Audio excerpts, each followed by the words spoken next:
Alright, this afternoon mga kaigsunan, magpadayon ta sa atong series sa People in the New Testament. And this is number 26, Jesus Christ. And it's still the manifestation of the earthly life of Christ, ika-26. So atong gisundan mga igsoon ang kinabuhi ni Christ. Unya, hopefully, daghan natag na learn ani mga igsoon ang mga prinsipyo kabahin sa buluhaton sa Ginoo. Alright? Now, the title of this is Jesus denounces some key cities in Galilee. So, nibalik siya sa Galilee, unya doon na siya ay mga gipangbadlong nga mga syudad sa Galilee. Sa di pa ta mo basa sa verse, let's all stand, mag-pray ta mga kaigsunan. Let's pray. Heavenly Father, we thank you, Lord, for this afternoon. Salamat kay Lord sa kusog nga imong gihatag kanamo. And I pray that you will bless us, Lord, with your wisdom. Allow me, O God, to deliver your message with your boldness. And Lord, I pray nga ikaw gyud may mahimaya sa among pagsimba karon sa imong ngalan, Lord, sa espiritu ug sa kamatuoran. Salamat kay Lord sa opportunity, and this is for your glory, we pray in Jesus' name. Amen. You may take your seat, please. In Matthew chapter 11, verse number 20, in God's Bible, mga kaigsunan, then began he to upbraid the cities wherein most of his mighty works were done, because they repented not. So, mo na'y problema. Gibadlong sa Ginoo ang mga syudad nga wala nag-repent. So, unsay problema ani? No, dili willing magbago. Mga unrepentant spirit. Ug daghan kaayo sa mga churches today, I hope nga dili ta mag-guilty ani. Unrepentant spirit. Kadaghan na tagibadlong sa Ginoo pero di gyapon ta magbago. Kadaghan na tag gitagaan og warning sa Ginoo pero wala gihapoy nahitabo sa atong kinabuhi. Gapadayon gyapon ta sa ato ang pagkinabuhi nga sayop. Are you listening? Dili lang kay yang people ani mga kaigsunan, tanan yun. Tanan. So kay bao natag unsay may tabo kung panalitan na ay pagbadlong pero walay pag-usab. So ato ning paminawon ang gibuhat ni Christ mga kaigsunan diri sa key cities in Galilee. Number 1, woe to unrepentant Chorazin and Bethsaida. Kaning Chorazin mga kaigsunan, wala kayo ni siya may siguti sa Bible, pero ang Bethsaida mga kaigsunan, where Philip and Andrew and Peter were from. Diha gitawag sa Ginoo si Philip, Andrew, and Peter. And in Bethsaida also, diha na buhat ni Christ ang pag-ayo sa usa ka buta. According to Mark chapter 8 verses 22 hangtod sa 26, di na naton na siya ablihon. But in John chapter 1 verse number 44, mga kaigsunan, in God's Bible, now Philip was of Bethsaida, the city of who? Andrew and Peter. So, lugar ni siya sa mga tao nga importante kaayo nga nahimong disciple, nahimong apostoles, mga igsoon. So, nga makita kaning lugar, blessed. Kay anang lugar na nakitaan ni Christ ang pipila ka mga apostoles. So dapat blessed ni. Pero nganong giingnan man ni sa Ginoo, wow. Dili man wow. So dili pasabot mga kaigsunan nga nagamit nga syudad or nagamit nga tao or nagamit nga simbahan nga magpabilin siya kung walay pag-amping sa iyang kinabuhi. Mo na giingon lingin gyud ang bula. Amen? Lingin ang ligid. Nigis ko tag bula mga igsoon, dili pasabot, maayo kayo muduwa, pero may daog. Kay magdepende yun na sa untol sa bula. Usahay, mudapig nimo, usahay, dili mga igsoon. So in Matthew chapter 11, balik ta sa Matthew chapter 11, in verse number 21 to 22, dili na ito makita mga igsoon nga gibadlong ni Kristo ang Bethsaida o Chorazin. Ingon sa Bible, woe unto thee, Chorazin. Woe unto thee, Bethsaida. Nga naman. For if the mighty works which were done in you had been done in Tyre and Sidon, they would have repented long ago in sackcloth and ashes. Sa ato padaghan na kayong gibuhat ang Ginoo sa Bethsaida, sa Chorazin. Ganingon gud ang Ginoo gud nga kung kanang gibuhat nga mga mighty works diha sa inyuha, gibuhat pa na sa Tyre og Sidon, murepent gyud sila unta. Sa ato pa unsa kanindot nga opportunity nga ang Ginoo nagpakita nag wonderful works, mighty works sa lugar. Pero ang mga tao wala nakit-i mga igsoon nga nagrepent. Kumuis ko tag Tyre og Sidon kay mao naman tong sinitabo diri.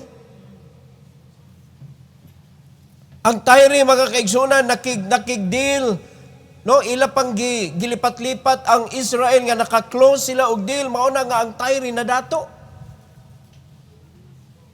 Grabe kaayo mga deceitful nga mga tao mga igsoon. And Sidon, mura sila og na-jelo sa Tyre, ang ilang gibuhat, giminyo nila si Jezebel ngadto kang King Ahab.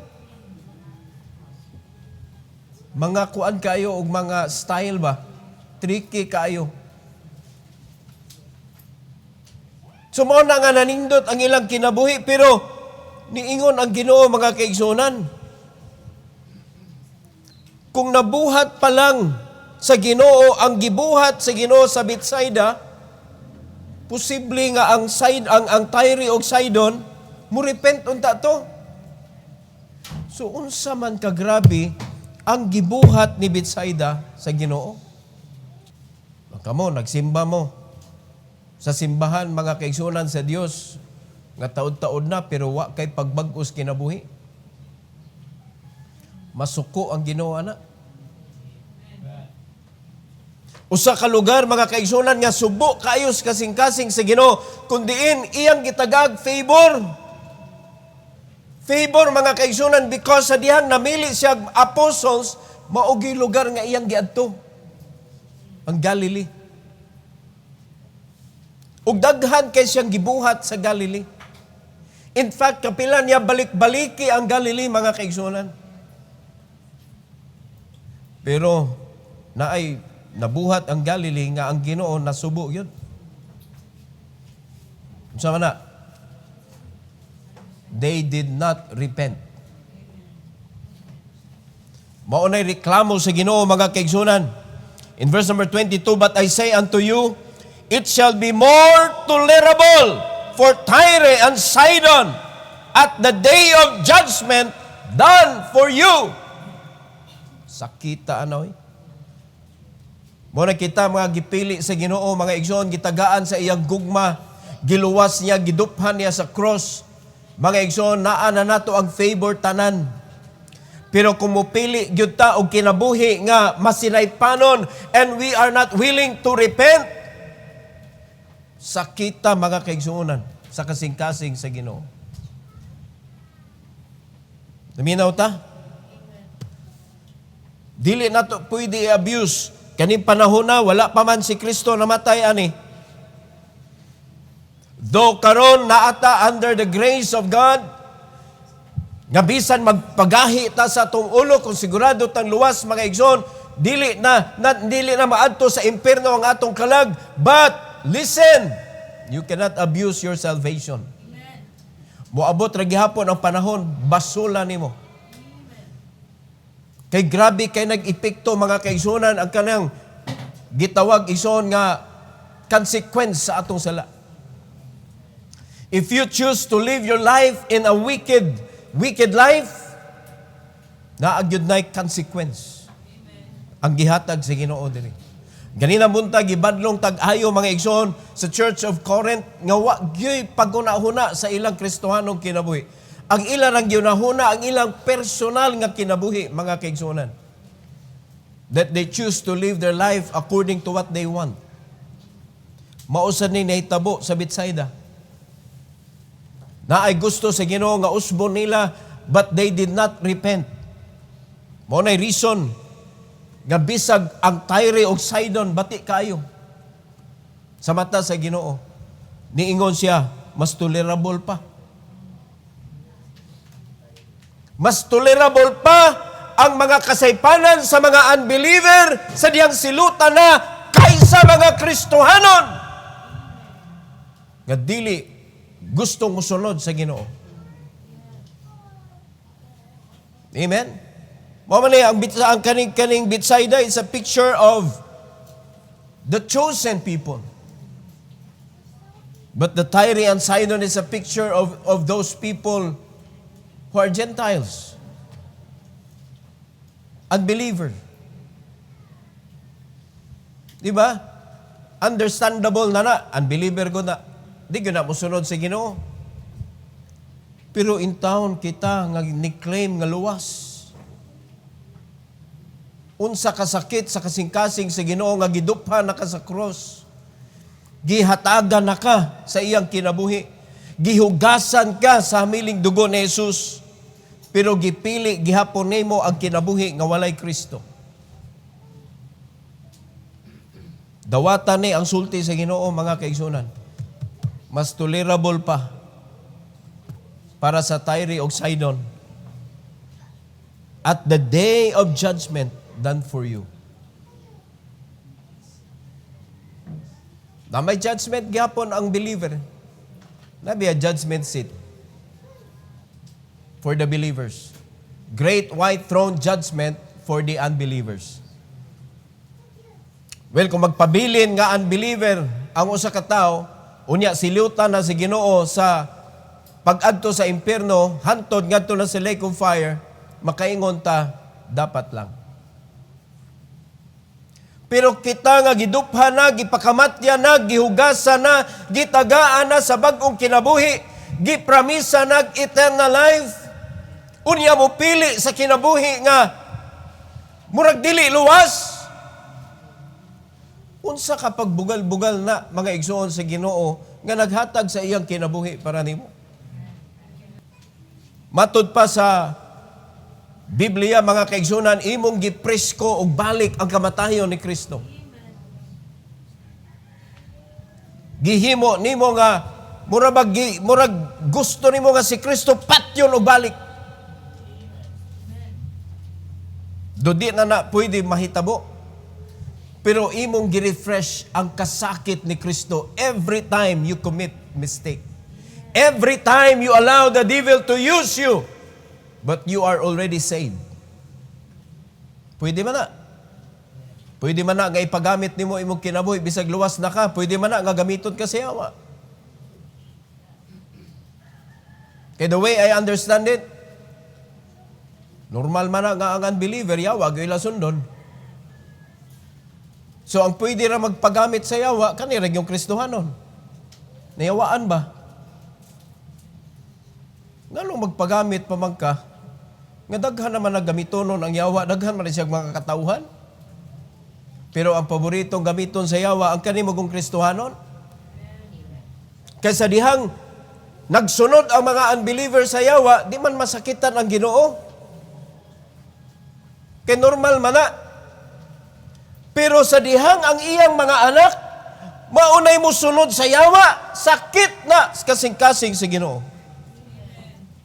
So dapat masabtan na nato mga igsoon. Pero ma-feel ba na nato kung tinuod yung kang luwas? Unya, gipili nimo ang pagkinabuhi nga dili iya sa Ginoo mga igsoon, ma-feel ba na nimo nga naguol ka? Ang kapait nga nung ato mang isupres. Nganong ato manggihapong ialaw nga ang Ginoo masupres sa atong kasing-kasing, maguol siya nga na-feel pud nimo ang iyang kaguol. Nganong ialaw manggihapon nato ang yawa nga mo take control? Pwede ba tubagon nato atong kaugalingon, ana? Tubaga kuno nganong ialaw man nimo ang yawa nga mo take control sa imong kasuko, sa imong kalain, sa imo ang desisyon, nga naay masakitan,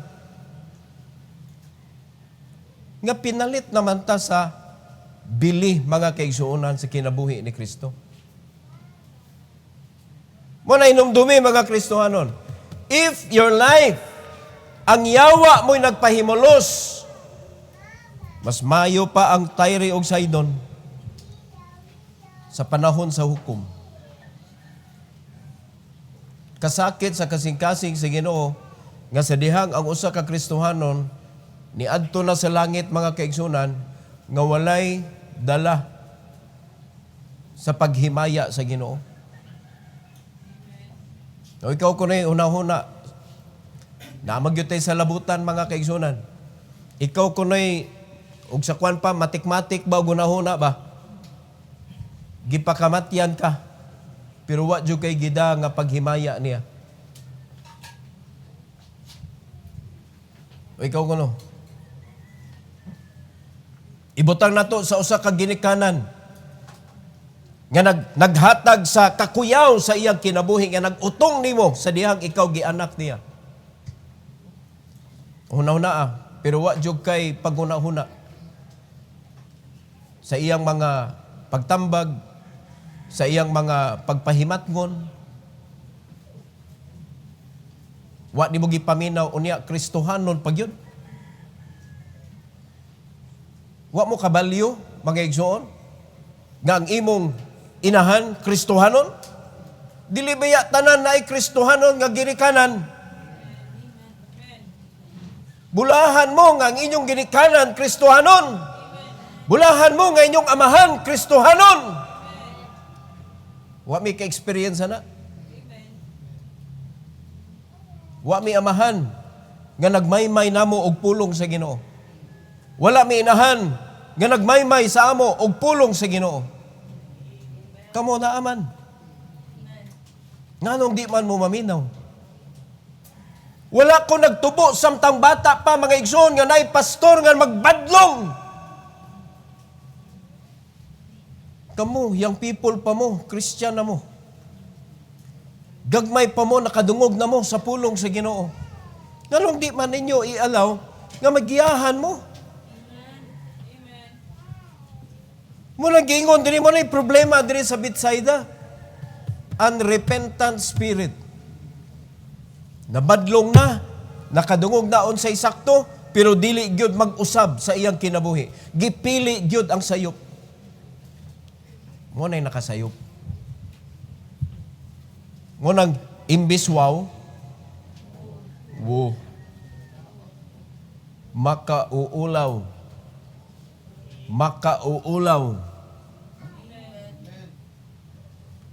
Wala mga Kristohanon nga wa nagsunod sa Ginoo, makauulaw ta oy. Atubangan sa Ginoo. Sumuna ang atong bantayan, ang atong decision making. Unsa may gigamit nimo sa imong pag-decide? Unsa may imong reference? Is it the Word of God or the Word of people? Is it what you learn from the Bible or the whisper of your heart? Kay delikado man na.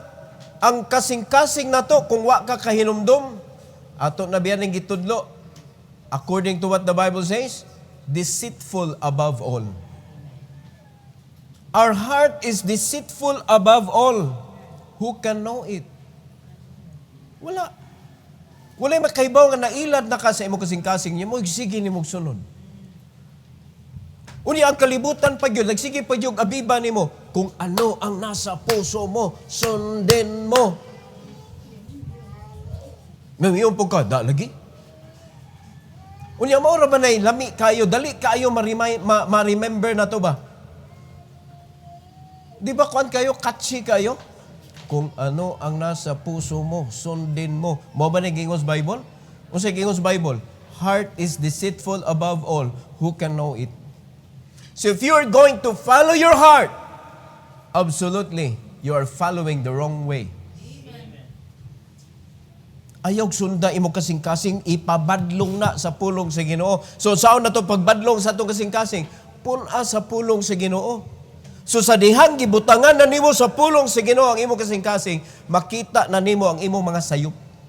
Sa dihang nakita na nimo imong mga sayop, gibadlong ka sa Bible, mga kaigsunan. Now it is your choice to change your life. Ikaw na ang mupili. Kaya ang atong Ginoo, mga igsoon, di man siya mamugos kung mag-usab ka og di. Iya ra ka pakiton kung unsay sakto, unsay sayop. Di ba, mo na trabaho sa Bible? Pakiton ka unsay sakto, pakiton ka unsay sayop, pakiton ka sa resulta sa imong sayop kung imo nang ipadayon. O na iya din kang instruksyonan kung gusto ka mausab. Unya iya kang tabangan unsaon pagkinabuhi sa tao sa kinabuhing insakto para magpadayon ka sa kinabuhi nga sakto na. So mo na importante kayo mag-amping ta sa atong decision making. It should be taken from the Bible. So unsaon man nato paggamit ang Bible kung wa kay basa-basa? Are you reading the Bible? O malagi ang mga young people ni Amen. Are you reading your Bible? Do you even have one? Na may mga Bible ta, young people? Kita ba? Kitang mga young people? Naa ba tayo Bible? Hinaot pa nga naamoy Bible. Basahan na, mga igsoon. Personal Bible, not borrowed. Not borrowed. Dapat personal Bible yun na nimo. Mas maayo gani, dili lang kay usaray Bible nimo, dapat naa kay Bible pang discipleship, naa kay Bible pang personal reading. Inigabot sa panahon nga mawali na ka, naa kay Bible for preaching. Kay lahi gyud mga igsoon. Ngano man, attach man ka. Attach ka ba? Dili ka murag buta nga nagkupot ka sa imong Bible unya naa kay sharean di ka sa mandapitan. Pero fluent kay ka ngano man mao na imong gigamit, attach ka na. Di kay mo dagan usa ka sa imong cellphone ya pagkahuman o kasi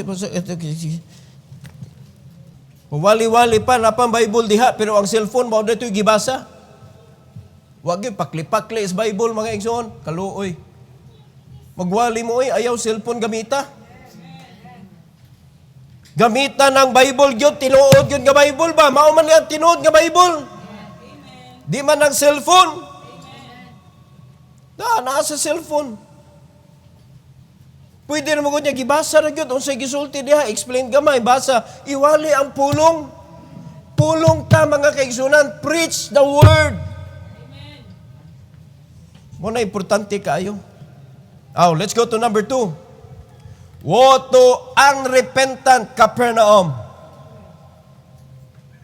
So kani Capernaum, usa ni ka lugar mga kaigsunan nga paborito sa kay Ginoo nga balik-balikan niya. Daghan na hitabo ani Capernaum. So in Matthew chapter 11, 23 to 24, luyo sa pagkanindot unta ani nga lugar. Ingon sa Bible, and thou Capernaum, which art exalted unto heaven, nindutag title oy. Exalted unto heaven. But tanawag unsay gisunod. Shalt be brought down to hell. For if the mighty works which have been done in thee had been done in Sodom, it would have remained until this day. Again ha, ayaw mong kalibog, kinsay nagsulti ani? Si Christ. Samtang si Christ pa'y nagtingog, pasabot, wa pa siya naghatag sa iyang kinabuhi. Samtang siya pa'y nagsulti, under pa sa law. Because Christ's death is the end of the law. So, kung ang Kapernaum nagamit sa Ginoo, mga kaigsunan, daghan kay siyag nahimo sa Kapernaum, ang problema, wala man sila nagpadayon. Nipili man sila sa kinabuhing sayop. Mao na ningon ang Ginoo, ikaw unta Kapernaum, kamo mga katawhan sa Kapernaum, you are exalted unto heaven. Putol, shall be brought down to hell. Kaysa kadaghan gibuhat sa Ginoo, nganong nihunong man mo og tuos Ginoo? Mo manay dako kayong problema. Nindot na unta kayo ang ilang ang ilang nakita sa mga milagro nga gibuhat sa Ginoo, sa mga pagwali, mga kaigsuonan sa atong Ginoong Jesucristo. Pero naa may problema. In verse number 24, but I say unto you, that it shall be more tolerable for the land of Sodom in the day of judgment than for thee. Kadakong sakit anak mga igsoon. Laliman ka, ang Sodom and Gomorrah gisunog ko na sa Ginoo gud. Kay bao biya taon sa nitabo sa Old Testament. Laliman ka, giatornihan na ni Abraham. Lord, tuwain taon dito akong pag-umagon, Lord. Ang iyang pamilya, tuwain taon dito. Pero kay bao man ang Ginoo unsay kinabuhi ni Lot dito? Wa man nag-witness sila, wa man nagpakita sa iyang pagka-believer sa Ginoo. Ang gibuhat niya, nag-compromise man siya sa iyang kinabuhi dito sa Sodom and Gomorrah. Kibaw mo, si Lot is a picture of a Christian, mga kaigsunan, nga danghag. Danghag. Gipapili siya ni Abraham, dong pagpili, tagaan ti kagluna, pagpili asa may imo, sa may bukid dapit o sa may plain, kaning patag. Kibaw kang anong gikonsider niya ang patag? Nindot og kanang tubig, supply, og doon sa syudad, Sodom and Gomorrah. So nagtukod siya sa iyang tent dito sa gawas, mga igsoon, unya, naginahinay dool dito sa Sodom and Gomorrah, hangtod ni sud na gyud siya sa Sodom and Gomorrah. Mo nagibuhat sa mga Kristohanon. Patanaw-tanaw lang sa pagkauman, gibuhat na niya. Ang tanawa mga young people. Daghan kayo mga young people karon biktima sa kalibutan. Patanaw-tanaw usa, sunod maunay ni buhat. Asa man nilid ang fornication? Watching pornography. Nga mo tanaw magkag-pornography? So asa magkadagan? Fornication. Hiluma nila eh. Wa ko nag-expect pastor apil day na. Muna'y naitabok ang lahat. Mo'y nakita niya, hangtod nga pag-visit sa angel, mga igsoon sa ilang balay, nakailaman siya nga angel, iyan ang gitaguan, kay kibaw siya, unsay kinabuhi sa Sodom and Gomorrah. Now, take note, kibaw siya. Muna iyang gitago na yun. Tuod man, nagbaha ang mga bayot. Nagbaha dito sa iyang balay, o gidukdok ang portahan sa iyang balay, pagawsa ng mga gwapo diha.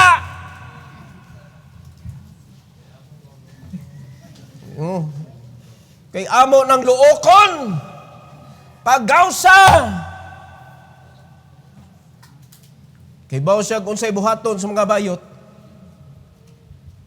Unsay gibuhat niya, gipagawas niya ang mga anak nga mga daga. Oh, na ako mga anak, bahala na mo kung saon na ninyo. Tanawa, gilawag ang iyang mga anak. Kay baw siya. Unsay taras sa mga tao dito. So ang iyang kasing-kasing, wa na gyud kasabot, wa na isakto nga decision making. Amen? Wala na lang yun siya niingon sa mga angel. Siluti ang mga bayot. Wala na lang yun. Ang iya ng gibuhat, gipagawa siya ang mga anak babay. Sakto ba ng pangunahuna sa amahan? Mauna ko naka sa sayop nga kinabuhi, sayop nga lugar, ang imong decision making, sayop. Mauna naitabo mga igsoon. Unya, sa ingon ana nga klase nga kinabuhi sa Sodom and Gomorrah, ning labaw si Capernaum. Nga naman, ginaugan na magod ni Kristo god. Si Kristo na mismo ang naghatag nila sa mensahe. Si Kristo na mismo ang nag-warning nila. Repent for the kingdom of heaven is at hand. O nawalihan magyuna sa Ginoo dito. O karon ang problema, no repentance. Walay pagbag-os kinabuhi. Walay pag-usab sa kinabuhi. O di ba mas worse ning napakamatya na gyud? Nawalihan pa lang gud ni. Natudloan mismo ni Christ. Unya nahimo na siyang worse than Sodom and Gomorrah. Now how much more kita nga gipakamatya na? Unsa may tawag sa Ginoo nato? Kung dili ta kamao mo repent. Gibadlong naman ta, gibadlong na ta. Ganina bunta, grabe badlong oy. Umanaman na kong edit. Nakalingol-ingol ko, grabe. Badlong sa Ginoo.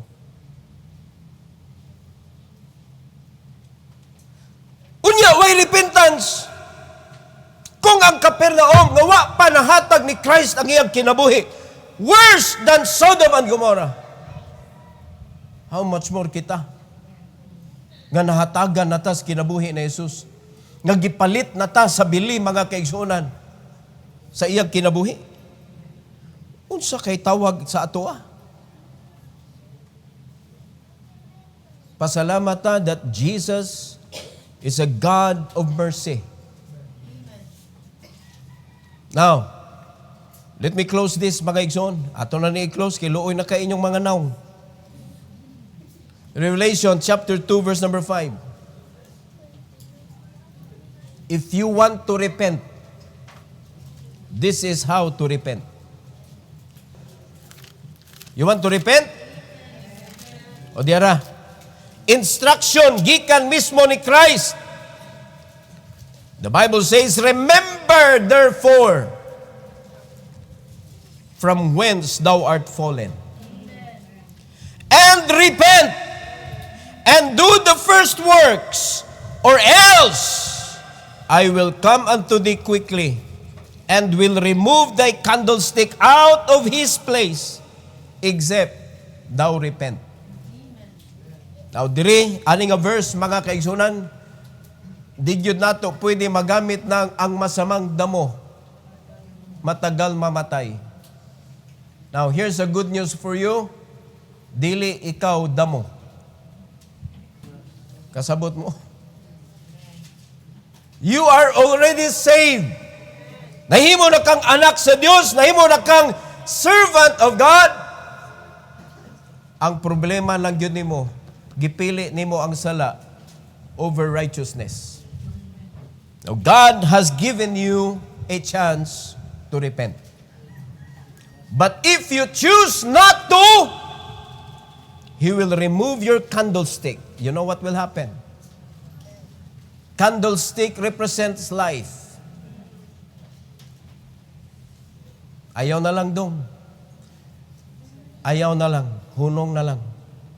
Uli na lang. Uli na lang.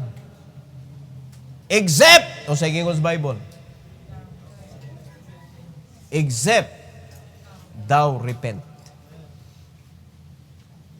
Now, kung di ka mo repent, ingon siya, I will come unto thee quickly and remove thy candlestick out of his place.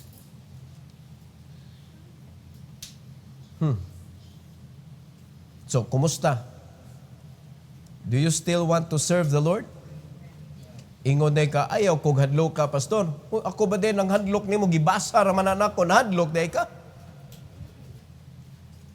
O dapat mas mahadlok ka kay ang nagsulti ana si Jesus Christ mismo. Ako lang naggibasa.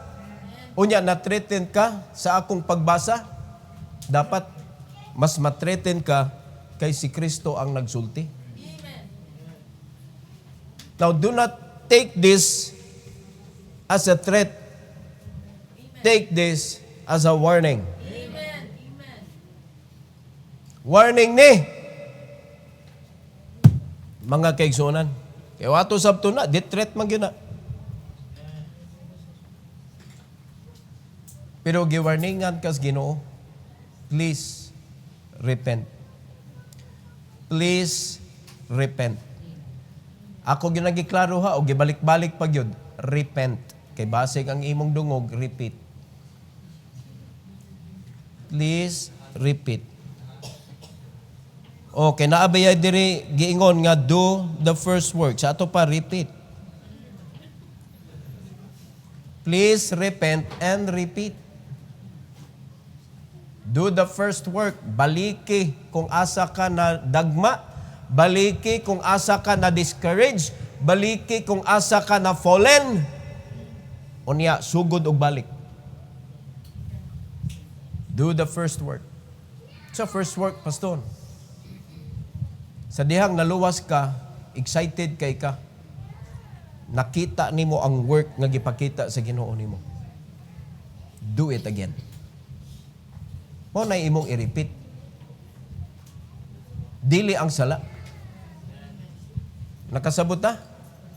Para mabalik sad sa Ginoo diha sa imong kasing-kasing ang excitement, ang kalipay, ang joy sa imong kasing-kasing isip usa ka luwas. The joy of being a saved person. Sayang kaayo ba, no? Kalipay manunta ni kinabuhi nato nganong kasakit man ang nigawas. It is because we are worse than Capernaum and Bethsaida and Chorazin. Kay sila worse than Tyre and Sidon and Sodom and Gomorrah. So mas nilabaw na sila. So kita, pag dili pagyud ta magrepent, worst pagyud ta sa worst. O di ka makuyawan ana. Mo na ningon nag Ginoo, worst pa man ta sa worst. Kuhaan atas kandila. Nya may kita mo kanta. Tulad ng kandila ang buhay. Matapos magliwanag ay namamatay. Repent mga igsoon. We only have this life. And soon, it will pass. Unyan, ang imong desire, magpastor. Nipas na lang ka, wa pa na ka nagpastor. Kano sa amin taong ka magsugod? Uy, kamoy na ang mga panaad sa Ginoo. Hinumdumi ang imong mga panaad. Gisulti o wala gisulti. Kaya naa may nanaad nga wa gisulti. Parehan ako ba, wa jud ko'y gisultian sa akong panaad. Ako lang yung gibuhat. So nahadlok ko nga di nako buhaton kaya ako magisaad. Ug hantod sa kamatayon, pastor gyud ko gyapon. Hantod sa kamatayon. Musunod mo og sa di musunod, magpabilin jud ko nga pastor. So what about you? Will you repent and remember your commitment and do it again? Not the sin, but to follow the Lord, to reach your commitment. Wa na yun, nindot pa mga igsoon nga kabutangan sa ato ang kinabuhi. Naaragyod sa tiilan sa Dios sa pagpangalagad. Naaragyod sa pagpangalagad mga igsoon. So I hope nga nakakaton ta aning pagbadlong sa Ginoo mga kaigsuonan, laliman ka gidenounce unya key city na